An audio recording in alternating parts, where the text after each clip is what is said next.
Hello મિત્રો, કેમ છો? થોડોક વરસાદ 2 દિવસથી આવે છે એટલે જાણે એવું લાગે છે કે ચોમાસું આવી ગયું અને ઉનાળો સ્કીપ થઈ ગયો. અને થોડોક વરસાદ પડ્યો તરત ઘરેથી એવી ડિમાન્ડ પણ આવી ગઈ કે આજે ભજીયા બનાવો. તો ભજીયા બનાવવા માટે મારી જોડે મેથી કે પાલક નહોતો, એટલે મેં સ્વીટકોર્નને સ્ટોર કરીને રાખેલા હતા. તો મેં સ્વીટકોર્નમાંથી આજે ભજીયા બનાવ્યા છે, તો હું તમને શેર કરી રહી છું. અહીંયા મેં થોડીક બેઝિક તૈયારી પહેલાં કરી લીધી છે. ભજીયામાં ખાસ એ જ વસ્તુ હોય છે કે પહેલાં બેઝિક તૈયારી આપણે કરી લઈએ, પછી ફટાફટ બની જાય. તો અહીંયા મેં એક મોટી વાટકી ભરીને ચોપ કરેલી જે સ્વીટકોર્ન છે મકાઈ, એને ચોપ કરીને લીધેલી છે. અને આદુ મરચાં લસણની પેસ્ટ પણ રેડી કરી લીધેલી છે.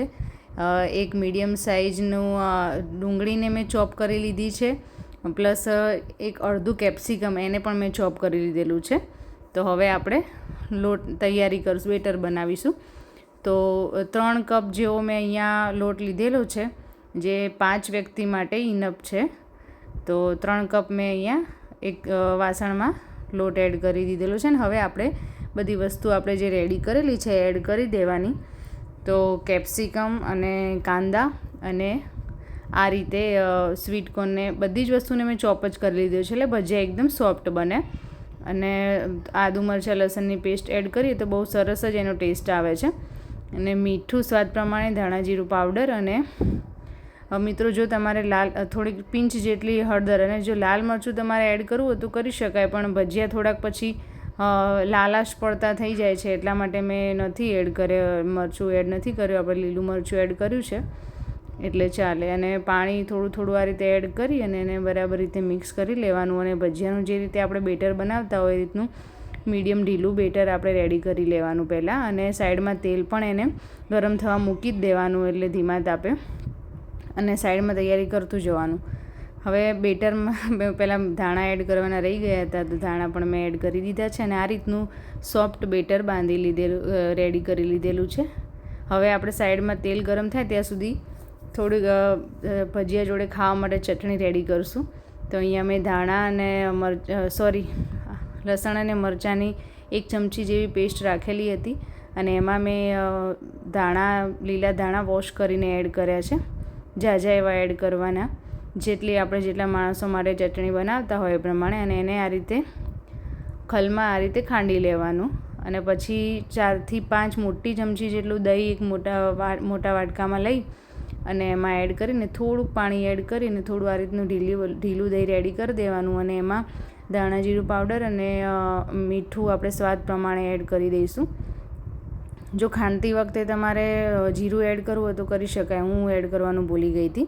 આ ચટણી આપણે આલુ પરાઠા જોડે અને થેપલા જોડે ખાઈએ તો પણ બહુ સરસ લાગે છે, જેને આપણે દહીંનું રાયતું પણ કહી શકીએ. હવે તેલ ગરમ થઈ ગયું છે, તો ચલો ભજીયા પાડવાની શરૂઆત કરી દઈએ.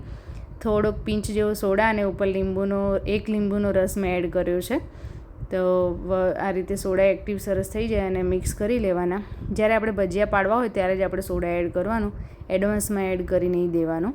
અને આ રીતનું મસ્ત સોફ્ટ બેટર બનાવવાનું, એટલે ભજીયા એકદમ સોફ્ટ બનશે.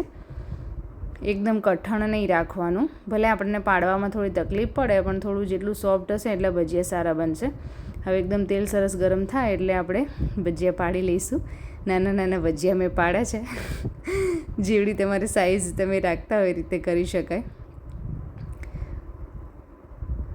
અને મિત્રો, આજે સ્વીટકોર્નના ભજીયા મેં બનાવ્યા છે, એ બહુ સરસ લાગે છે.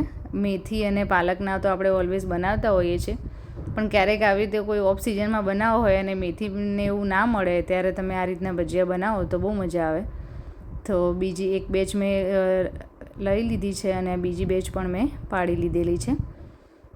ભજીયા એક એવી વસ્તુ છે કે આપણે ફટાફટ બનાવી શકીએ. શરૂઆતમાં થોડુંક એને રેડી કરવામાં ટાઈમ લાગે, પછી તો 10 જ મિનિટમાં ભજીયા રેડી, અને બધા ગરમ ગરમ ખાવા પણ લાગે. તમે જોઈ શકો છો આ રીતના સરસ ગોલ્ડન થાય એટલે આપણે કાઢી લેવાના છે. મિત્રો, આ ભજીયા એટલા સોફ્ટ બન્યા હતા. અને જો તમારે આને ક્રન્ચી બનાવવો હોય તો જે બધી વસ્તુ આપણે એડ કરી છે એને તમારે એકદમ ચોપ નહીં કરવાનું, અને ઝીણું કટ કરવાનું અને એડ કરી દેવાનું, તો મસ્ત પકોડા જેવા ક્રન્ચી બને.